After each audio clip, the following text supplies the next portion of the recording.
जय श्री राम। जय कुंडलिनी माता।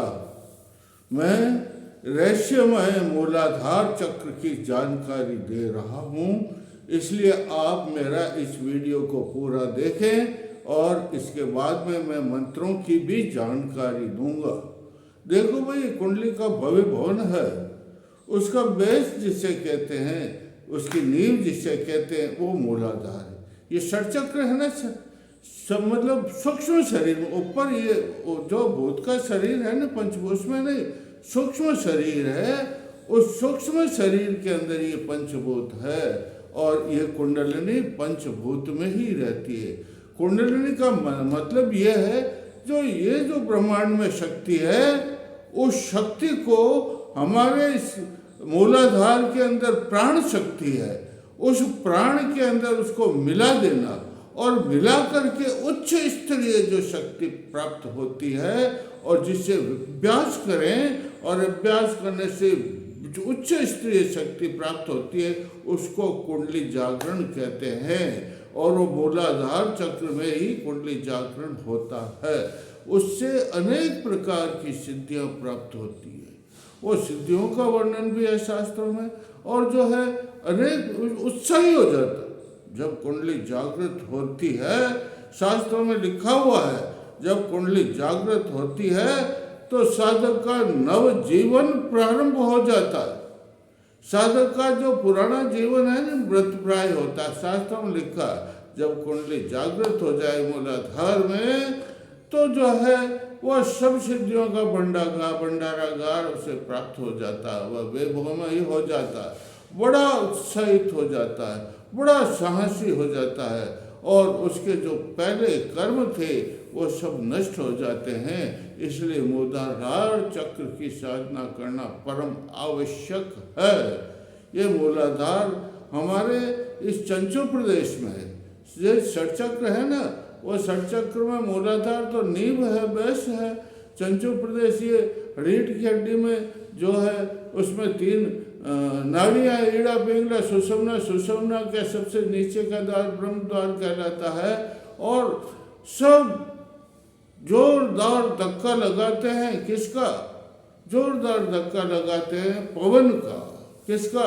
पवन के 49 प्रकार का, 10 प्रकार का पवन मुख्य है।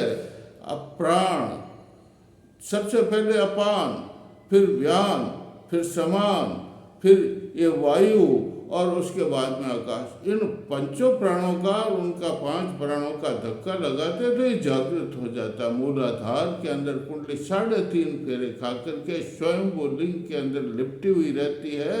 वो इसके धक्का लगाने से एकदम जागृत हो जाती। उसके मुंह में जो पूंछ होती है वो निकल जाती, और पूंछ मुंह जो है वो जागृत हुंकार करती है। जैसे कोई तूफान आता है, एकदम फुफकार करता है, कितना तेज होता, उस प्रकार वो फुफकार करती है, दहाड़ती है सिंह की तरह, और दहाड़ करके जो ब्रह्म द्वार है उस छिद्र में प्रवेश कर जाती है। इसे मूलाधार भेदन कहते। क्या कहते हैं? मूलाधार में 4 पंखुड़ियां हैं, कमल है। इस कमल के अंदर कितने पंखुड़ियां?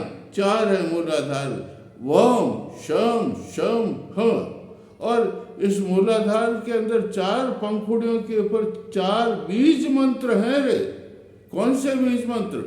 वम वम वम जपो, फिर शम शम शम जपो, फिर शम शंकर वाला, और फिर सड़क वाला सब। ये इस तरह से जपने से इसकी सिद्धि प्राप्त हो जाती है। और इसका बीज मंत्र है भाई, सब जितने भी षटचक्र हैं, उन षटचक्रों के बीज मंत्र हैं। उन बीज मंत्रों का जपन करने से वो षटचक्र जागृत हो जाते हैं, भेदन हो जाते हैं, परिष्कार। इस प्रकार लम नाम का बीज मंत्र है मूलाधार का।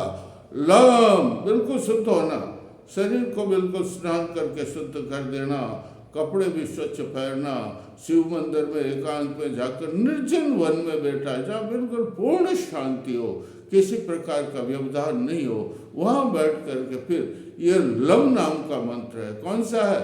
लम। एक बिल्कुल जितना बीज मंत्र छोटा होगा, उतना जो है आधार, वो जो है चक्र जागृत शीघ्र होगा। तो मूलाधार का बीज मंत्र है लम। क्या है? ल, और इसके ऊपर बिंदी, आंखें बंद कर लो, शब्द कलश कर लो, दीप प्रज्वलित कर दो, अगरबत्ती जला दो, पद्मासन में बैठ जाओ, आसन लगाओ, ऊन का आसन होना चाहिए, और फिर आंखें बंद कर लो, और फिर आंखें बंद करके मानसिक जाप, सबसे बड़ा मानसिक जाप होता है उपांश होता है। वाचिक हो, वाचिक में जोर जोर से बोलते, उपांश में होठे हिलते, लेकिन मानसिक में न तो होठ, जैसे वाल्मीकि ने किया था न, ऐसे बैठ गया था, और फिर कितने सालों तक मानसिक जप किया था, राम राम राम।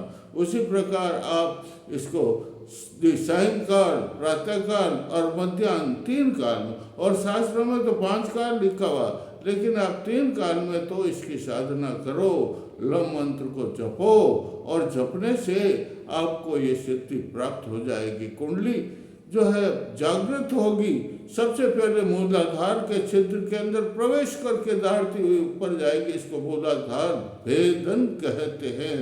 मूलाधार भेदन होते ही मूलाधार के अंदर जो चंचू प्रदेश, नीचे का सबसे मूलाधार का मतलब मूल, और ये मूत्र का जो बीच में शिवन है नहीं, वो प्रदेश सारा एकदम आभासित हो जाए, मानो कोटि कोटि सूर्यों का प्रकाश उसमें, और अंधकार, अंधकार का मतलब जो दुर्वृत्तियां है वो सब नष्ट हो जाती, सद्वृत्तियां प्राप्त हो जाती। अष्ट प्रकार की सिद्धियां मूलाधार के जागृत होने से प्राप्त हो जाती है। लेकिन भाई एक बात जरूर है, जब मूलाधार में कुंडली जागृत होती है तो भूखी होती, सुप्त हुई थी न मालूम कितने समय से सुप्त थी, तो भूखी होती है, मूलाधार का भेदन कर लेती है, और मूलाधार का भेदन करने से भूखी होती है तो डरना मत, कभी डरना मत। वो सांप के शरीर में जितना भी रक्त है, मांस है, उसको चट कर जाती, चट कर जाती है, और फिर डरना मत हो। फिर आप सतत अभ्यास करोगे, lump lump lump lump lump. आप है एक मंत्र और बता देता हूँ, देखो बहुत जोरदार मंत्र है कुंडली जागरण का, मूलाधार जागृत हो जाएगा आपका। और विधि तो मैंने बता ही दी आपको, बस स्नान कर शुद्ध स्थान बैठ करके एकांत मंदिर में निर्जन वन में जा करके ओम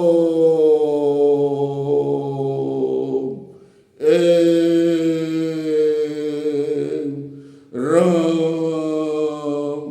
राम रे